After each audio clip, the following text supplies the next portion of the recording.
Tuesday morning. It is September the 26th, and it's 10 a.m., which means it's time to track the tropics. From sunny Central Florida, I'm WESH 2 meteorologist Eric Burris. And I'm WJCL 22 Chief Meteorologist Jeremy Nelson in Savannah, Georgia. It looks like you are at work today, all dressed up. You know, every now and then you got to throw a tie on and be professional. But at least we're not in hurricane coverage. I feel like the last time that I did tracking the tropics from work, it was because we were in the middle of Idalia coverage. Glad that that's not the case. But the tropics are still tropicking. There's still things to track out there this morning. Yeah, we're getting close to October. We're starting to see, at least by my coastline, the water temperatures come down just a bit, but we still have plenty of warm water across the Atlantic basin. So yeah, there's still a few things out there that we're keeping an eye on. And the good news right now, though, is what is out there in the form of Tropical Storm Philippe. That's pretty weak, and it does not look like a whole lot on the IR satellite. No, not at all. It's definitely undergoing a little bit of wind shear. 5 a.m. advisory for Philippe shows winds of 50 miles an hour. I always laugh at storms like this, Jeremy, because you get that shear, and if you're just west of the center of circulation, it's almost sunny there, whereas, the storm system itself is kind of all thrown on the other side. So it's moving to the west-northwest at 13. This is an interesting case study because all of the computer models had been recurving Philippe, but now that's not quite the case. The latest forecast from the National Hurricane Center kind of taking it west-northwest and then throwing it right into the face of shear and weakening it Saturday into Sunday. Yeah, and that certainly is some very good news. And you mentioned, though, if you're on the western side of it, almost nothing going on. We saw that also with Ophelia, because that passed off the southeast coast. It was definitely a little bit closer to my area. I mean, it was well off the coast, but we saw nothing from that. We saw rip current risk at our coastline, but we stayed on the drier side of that. And then you go into portions of North Carolina where it tracked, and there was quite a bit of rain there. Yeah. And some tropical storm force winds, but it really depends what side you're on with these storms. And with that one, we were on the perfect side of it, which was on the western side. And as you just showed with Philippe, this is sheared quite a bit right now. Yeah, so while Philippe works into wind shear, that's actually going to open the door for the next system to try and form back behind it. That's Invest 91. Looking at the satellite presentation on this one right now, definitely getting healthier. The Hurricane Center mentioning that the chances of development for Invest 91 are going up. Still a 90% likelihood over the next 7 days' time. But Jeremy, this morning, the Hurricane Center in their 8 o'clock tropical weather outlook upped the 2-day development from 60% to 70%. Yeah, so we're coming up here pretty quickly. We may see a tropical depression, and would that be 18, or are we on to 19 now? That would be 18, I think. Okay, yeah, and we were talking about this. The next named storm will be the 18th storm of the season. The 17th named. Of course, we had one unnamed back in January, so if we get to 18, that was the top end of our forecast, which was higher than any other forecast that we saw preseason. So a bit of a supersized season. And last night at work, I had to dig into an old graphic that I had where I made the supplemental storm name list. I actually pulled that out just because I was like, you know what? I think if I get this out and get it ready, maybe the tropics will calm down. Yeah, well, I mean, I think we're going to get Rena here in the next couple of days' time. And then the question comes, getting into October, just how does the season shape up, right? Because we are going to start turning off the main development region.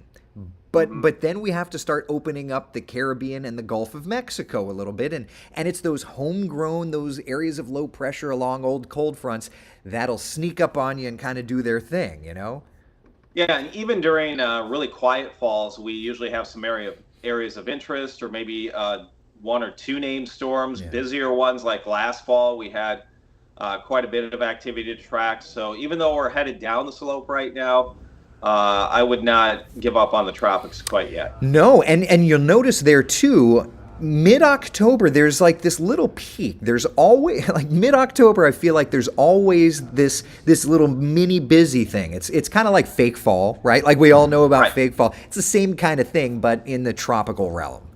Yeah, I'm a little bit farther north than you, so we get sort of that second severe weather season Yeah. into maybe like October, parts of November. You start getting these strong cold fronts down here, and we can get some pretty strong or severe thunderstorms in our area. Mhm. So maybe there's a very loose tie into that where you see that little bump up in the tropics. That's almost like that second severe weather season. Right. Right. Yeah. So we're watching that, and looking at the models. You've got Philippe, and then you've got what will be Rena, and they're doing some interesting things. So, what do you say, Jeremy? We just kind of take a look, dial into that a little bit, and just kind of see what's doing out there. Yeah. Yeah. All right. So that said, then, the big question, of course, is where do we go from here in terms of tropical activity? So let's take a look. This is the raw GFS model data, okay? And I'm going to broaden it out and give you the full Atlantic basin, okay? So based on this, you can very clearly see Florida, the southeast United States, Georgia, South Carolina. You've got that little purple dot, okay? That's Philippe, kind of the center bottom of your screen. Then just go down and to the right a little bit. That's Invest 91, which would become Rena. Follow through time, and what the GFS is doing is fading Philippe out, really pulsing Rena up, and then kind of bringing Rena out to the open Atlantic. A pretty decent mid-latitude storm system up to the north there, Jeremy. Yeah, and that we'll find out the National Hurricane Center's thoughts on that once we get a depression, and then they'll put a track on it to see if they're like, no, tropical storm, or maybe they're going to ramp it up to hurricane strength. We'll see either way. But yeah, Philippe, that is going to fade pretty quickly. But what we have noticed on some models, it kind of takes that low or whatever's left of it and may try to reform it somewhere maybe east or north of the Bahamas or off the East Coast. Yeah. So we're not really seeing that in the GFS model, okay, which is what I'm showing here. But if one thing that is interesting though with the GFS, so let's just kind of back it up. So GFS has got Philippe going to the north, and then right there, that's the 7th of October, like a piece of Philippe up around like the Outer Banks. So the GFS is doing something interesting there. If we switch over to the European model, okay, there's Philippe, there's Rena. Watch how, and I'm going to bring it into the closer view here just for a moment, okay? But watch how it's got that little blue dot, that little blue area, now turning a little green, around the Bahamas, just as you had mentioned, Jeremy, and then kind of trying to do something of reclosing it there. So we may not be completely done once we see Philippe fade. We may not be completely done with Philippe. Yeah, there's a ton of uncertainty with these models. Big wide spreads where you have the GFS not really anything. This model right here that you're taking a look at tries to try to get that low maybe a little bit reorganized. But as I mentioned, our water temperatures are starting to drop here off the southeast coast. Obviously, it could still sustain some sort of tropical system, but near shore now we're about 79 to 80 degrees, and we always say 80 is about that magic number. Right. So I mean, you could open yourself up to subtropical development perhaps. So I mean, that'll be interesting to see. Let's look at the ensembles though, because we always talk about how the ensembles give you the idea because you can look at the many different versions, if you will, of computer models. So let me just turn this around, multi-member. All right, so this is a look at the GFS ensembles, and so you've got nothing crazy. It's trying to show some stuff kind of toward the end, but nothing that's discernible other than there may be something, there may be not. Kind of like a non-committal type thing there, Let's look at the European ensembles, though. All right. And it looks like the GFS just showed a couple little lows there off the southeast coast. Right. This one potentially has a few more, but again, nothing that's, I would say, super alarming to us. Yeah, and I'm not seeing much on the European ensemble, so I would say that the operational Euro for now is perhaps a little more interesting than the actual ensembles are. So maybe we've just got like an interesting little flavor there and nothing more. Nothing stands out to me there. So it's interesting though. because going into October, we exit out of our somewhat established weather pattern and start making some adjustments a little bit. Yes. So with our long range forecasting, obviously October and November are the keys. We really focus in on the pattern, areas of interest, tropical systems. We believe those are the clues to the next hurricane season. So if you haven't followed that, we'll definitely be diving into that coming up. And Eric, I know you're gonna love this. Guess what? I went out and bought yesterday, and I'm all ready now. I'm guessing it's a paper calendar, my friend. Yep. Here's my got my calendar ready to go to take boy. my notes on anything and everything that will be in the Atlantic Basin come October and November. And yeah, I know Eric's all high tech and does it on a computer, but they still make these paper things here. So there's I heard yesterday that there might be a reboot of The Office. So Yep. paper supply companies. So thought maybe a little tribute to reboot of The Office. I'll keep their Dunder Mifflin going. While you do that, I'm going to be using and I'm going to be leveraging Microsoft Excel so that I can plot and graph and try and So we'll see. You're still the master of the long range forecast machine. So no matter what I do, you're still going to beat me. Oh well. I think we're a good team when it comes to that, right? I would agree. So with that, we kind of get into no man's land now. So for those of you that have been with us, you know how we kind of use different techniques. And one of the techniques is using Gary Lezak's Lezak recurring cycle, where we look at the weather that occurs during October and November and kind of observe it start to recycle. And then once we kind of can key in onto that cycle duration, we have an idea of what could happen going all the way into next year's hurricane season. So that's what Jeremy's talking about with the paper calendar, and my Microsoft Excel is trying to key in on the recycle. But that does leave us with a gaping hole in hurricane forecasting in the long range, which is October and November-ish. Yeah, and so we sort of have this window as we go through the next, basically the last 2 months of hurricane season. I sometimes call it our kryptonite because our secret sauce, we're to the end of what we can use that for. So we're coming up on this period where we still want to give everyone a heads up, and we have this other method that we really follow to just pick out some bigger pieces of the puzzle. And Eric did a great job of it when we had Idalia right here about 3 weeks before that system moved in. This is a method we were using, and we're focused on the North Pacific and around the Bering Sea area, hence the name the Bering Sea rule.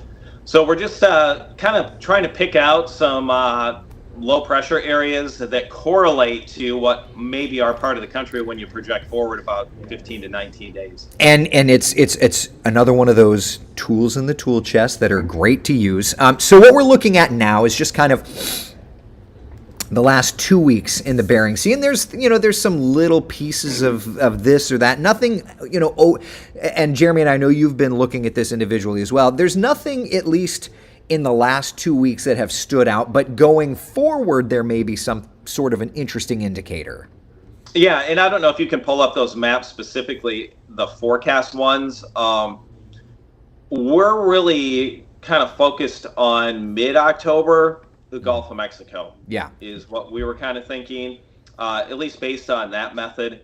So I would watch maybe middle part of October for a low. And again, we're forecasting or thinking there could be low pressure in the Gulf of Mexico, and obviously the water's still warm there. So if there's going to be something a little closer in or homegrown or something like that, Gulf, potentially middle part of October. Right. So this is a map. This is using the GFS, okay? So it's using the GFS, and it's late September, but using that technique, what you end up doing is extrapolating it out, more than 2 weeks' time. So based on this, that would be like the 15th, 16th of October. So it's not like a home run. Nothing is perfect. Listen, if there's one thing that my wife reminds me, that nothing is perfect. But that's an interesting signature. We've seen that signature pretty clearly in the forecast models. Now, we do have to wait and see how it actually plays out near the Bering Strait. But for now, that's a pretty clear indicator that we may have around mid-October some sort of a feature, whether it's tropical or not, impacting around the Florida Panhandle from about Apalachicola through the Big Bend. And it's been, I mean, we're talking probably the last 10, 15 model runs. It's been consistent there. Yeah, and that's something we'll watch for the middle part of the month. And who knows, maybe it's tied to like a strong cold front starting to move in. We can kind of get those first stronger fronts that start reaching the Gulf Coast, maybe parts of Florida by that time frame. So it could be a low that's just riding out that boundary, or it could be something that forms out ahead of whatever that is. But as you mentioned, it's definitely like a little stronger feature on some of the maps we have been looking at. So that's why it kind of has piqued our interest a bit. 100%. And then if we extrapolate this out beyond, you know, I mean, it would kind of, you know, according to this trajectory, kind of right up I-95, you know, whatever that may be, opening up some high pressure. And then there's like another little feature. This is weaker, but it's kind of showing another little feature developing down south of Florida. It'll be interesting to see how that ends up playing out. This right here, so that's October, what is that? That's the 7th, so that would end up being that's like the 24th, 25th of October, so the week before Halloween. That's pretty decent, you know, cold front type signature. So could we have a little bit of a decent front right before Halloween? I wouldn't mind that. Yeah, and typically, I think at least where I'm at, obviously a little bit farther north, it's generally you start to get a real cold front maybe that first week or two of October. Yeah. I mean, and for us, it's usually mid-October we get that taste. You always want to try and time it out so that it's there for Halloween. It just never really works out that way. Yeah, I mean, the latest we've ever been 90 here is Halloween. A few years ago, we hit 90 degrees on Halloween. I know you probably see 90 almost every month or close to it. But for us, we start to finally get a little bit cooler as we go through October. September is definitely more of a summer month here. Yeah. Coolest we've been so far is low 60s at night. So we have not been in the 50s yet. Yeah, we had 2 nights in Orlando in the 60s. So it is a bit of a difference here. So that's kind of where we're at in terms of the tropics right now and looking ahead. Mid-October will be an interesting time frame to watch because, as Jeremy mentioned, the month of October, you really do need to watch the Caribbean and the Gulf of Mexico. The main development region starts to shut things down just a little bit. Couple of questions on the social. I don't know, do you have any yet? I've got a couple I see on my side. Sure, you can go ahead. All right, so Jamie's asking on YouTube, could you explain what causes the LRC to reset? I do follow Gary Lezak, so I have an idea. I think that's like the number one question. Right. I think there's maybe some ideas with it, but what we've noticed is things really start to change, though, kind of once we get into October. So there obviously is some sort of transition period, whether it's late September, early part of October. But once we get around October 10th and on, we kind of feel and see that things are really different in how they're playing out, where some of these stronger ridges and troughs are setting up versus the old pattern. So those are the clues that we then look at when we move forward. So if we would see something in the Gulf of Mexico, tropical or not, if it's a area of low pressure, that is something that definitely would be more into the new part of the pattern, and we'd have to watch for next hurricane season. Yeah, no doubt. And so this, you know, for me, I think that this is a very interesting time to watch the weather and to track the weather, because these bigger storm systems, Jeremy, as you mentioned, tropical or not, they will lean into our forecasting for next hurricane season. So let's start watching where these bigger storm systems go these next couple of months, and thus you'll have an idea where we end up going with hotspots for the 2024 hurricane season forecast, which will come out March the 1st. Yeah, so are we now closer to issuing our hurricane forecast than actually, like, the one before? Yeah. I mean, September, October, November, December, January, February. No, not quite. We're almost. So we're about 6 months away? Just about 6 months away, yeah. So October 1st will be that date. All right. Wow. So wow. It comes up quick. And I personally love it because this is usually the very, October, November, December, January, those are usually the very quiet weather months. But for me, I've ever since I've met you, these have become my busiest forecasting months because I'm scanning and I'm studying and I'm tracking and I'm logging and all this. So it's a fascinating time for forecasting. Yeah, and one thing that's been very clear about the current pattern is the north central Gulf, nothing. Only that far southern tip of Texas, which was an area we highlighted, had Tropical Storm Harold move through there. So most of Texas has been quiet. Louisiana, Mississippi, Alabama. Now, if we start seeing in October, once we get past the 10th especially, some lows that are going towards Louisiana or up in there, that would be a signal to us and kind of something we mark down, take a note of. Maybe that would be a future hotspot for the next season. Exactly. And that's how this October 15th part of the pattern that we're watching on the BSR is a very clear indicator to me, Jeremy, that the pattern is changing. It's very outside of the current kind of synopsis that we've been watching.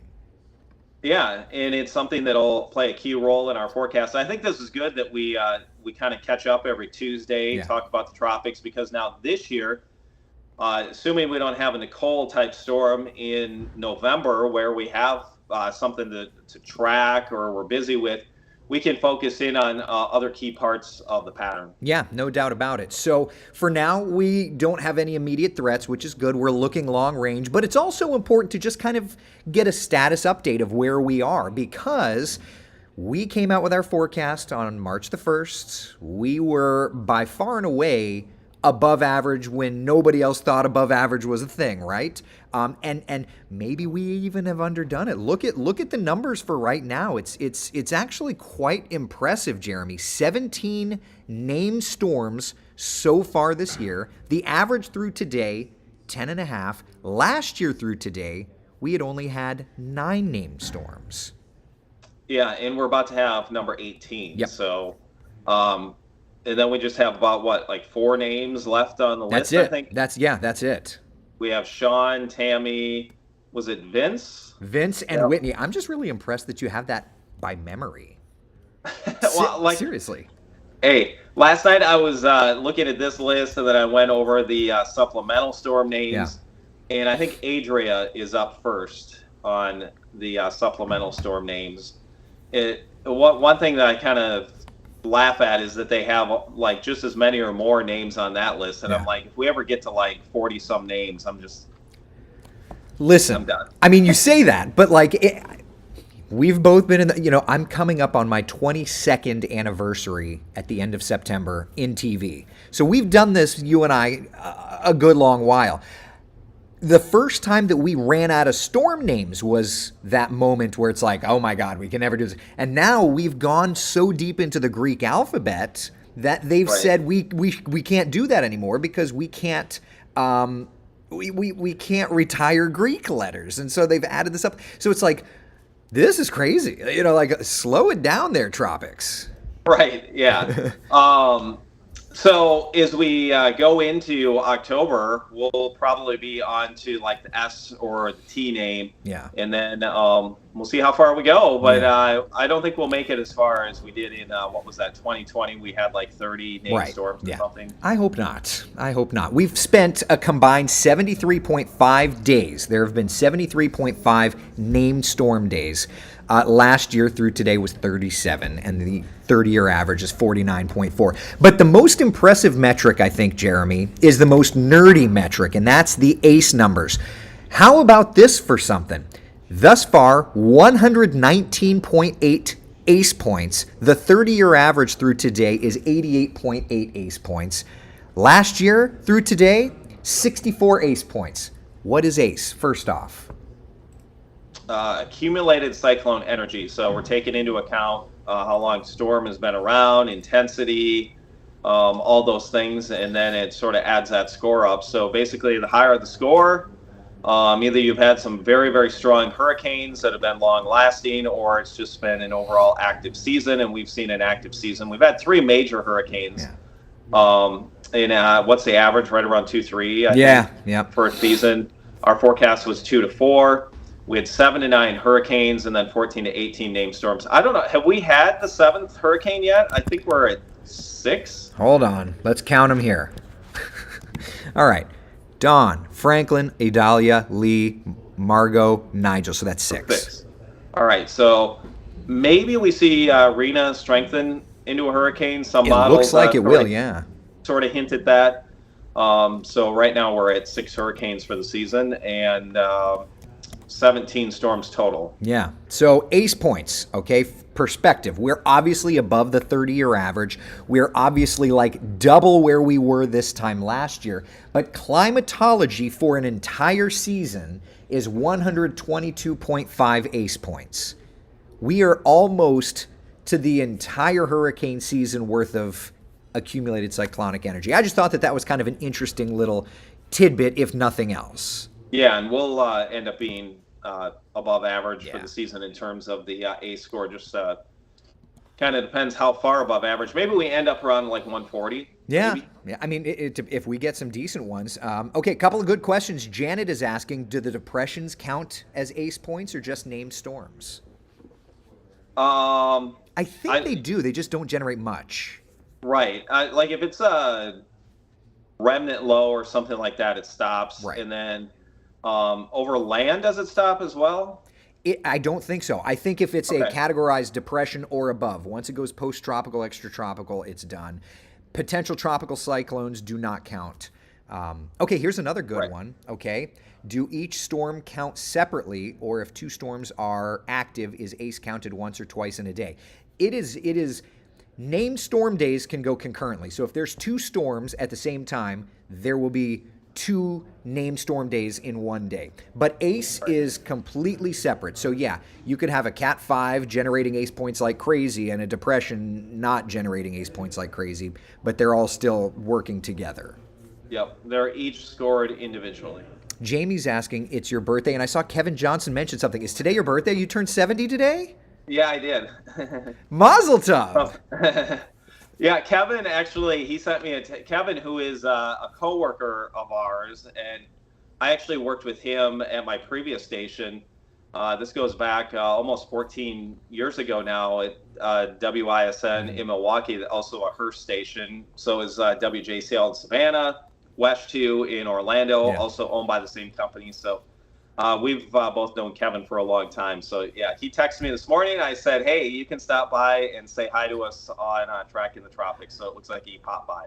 Well, and I what a good friend I am. I haven't checked Facebook, and I didn't put you in my calendar. I'm going to put you in my calendar now so that I know. Happy birthday. You know what? I'm going to Venmo you $6 to cover that Office Max purchase of that paper calendar, okay? That's awesome. Thank you for doing that. Greatly appreciate it. Do you Venmo in your great senior age, or what? Do I need to ship you a check? You know what? I get laughed at. I don't have Venmo. Of course you don't. Nope. I'll ship you a paper check, okay? Do you there still? We go. He still checks, I'm sure. All right, other question. He's not 70, Trisha. I know. I'm not going to ask him his actual age.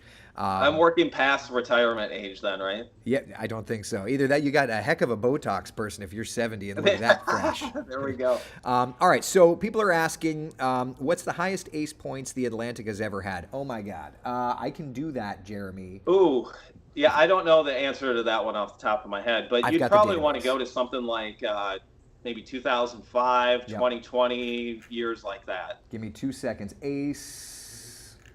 So 180 in 1878, 258 in 1933, 245 in 2005, 224 in 2017.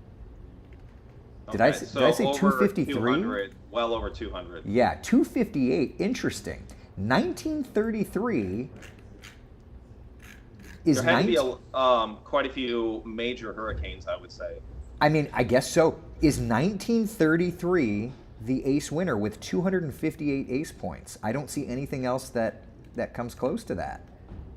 Interesting. That's a lot. That's a lot. I mean, 245 in 2005, but 253 in 1933. What was 2020? 2020. That was the year we had like 30 named storms. 2020 was 180, believe it or not. Okay. They weren't many powerful and I also ones. think that's impressive for 1933 because Right. you're talking like pre-satellite, not able to detect these things quite as easy. So maybe there was a weak system here or there that Right. in today's world would have been a tropical storm, added up a little bit of ACE, but really no way to detect it back then. Well, and Brad's asking how accurate is 1933 without like going back and looking at the season. Like there must have been a ton of major. I understand this is a database Phil Klotzbach put together, so I don't know where he got this information, but he is a library of information. So I will trust it at face value, but it does have me kind of wondering what to go back and look at that. Yeah. That's kind of crazy. I would not have guessed that. I would have guessed probably like 2005, maybe 2020, something like that. I mean, we got close in 2005 with 243, but yeah, isn't that something? That's something. With 28 named storms in 2005, we had 30 named storms in 2020. Wow. 1933, we had 20 named storms. Okay. So that was definitely a very busy season. Yeah. So, and maybe that's around where we end up this year. We'll see. Yeah. I am curious to go and like now that's got a little bug in my ear. Like I need to go look at 1933 just to see what that season looked like. Right. You know. Let's see. Any other questions? Anybody? Anything? I don't see anything on my end. Yeah. Digital Dentistry on YouTube is asking, does 91L have a high chance of going out to sea? All right. If you want to show that quickly, I know you kind of showed that it curves northwest and then turns a little more to the north. Yeah, here, I'll throw those models up there. So, the good news for now is it looks like 91L, which would become Rena, does want to try and recurve because as Philippe weakens and 91L pulses up, that would help with a recurve. So at least for now, that's what the models are showing. But we'll have to watch and see how that plays out. And it may briefly go over a little bit of cooler water where Philippe tracks. But Philippe, again, we showed is not impressive at all. Yeah. All right. Any other stuff on your end, Jeremy, other than happy birthday? No, I think that's it. I'll go spend the next 2 hours blowing out candles, I guess, since there's so many before I go to work. We don't want you to hyperventilate. We need you to do that. Are you working tonight? I definitely am. Okay. All right. So are we getting a nice fancy dinner? You guys gonna do anything fun? Probably not really. This is how you know he's 70, because he's curmudgeon-y. You see that? I'm just kidding. All right. Well, if that's it, then hey, let's put this one to bed. It's a beautiful forecast for now because all the tropical stuff that we're tracking for the moment is not going to bother us too much. Keep it that way. Yes. All right. Listen, have a great day, everybody. From sunny Central Florida, I'm WESH 2 meteorologist Eric Burris. And from Savannah, Georgia, I'm WJCL 22 Chief Meteorologist Jeremy Nelson. See ya. Happy birthday, buddy. All right.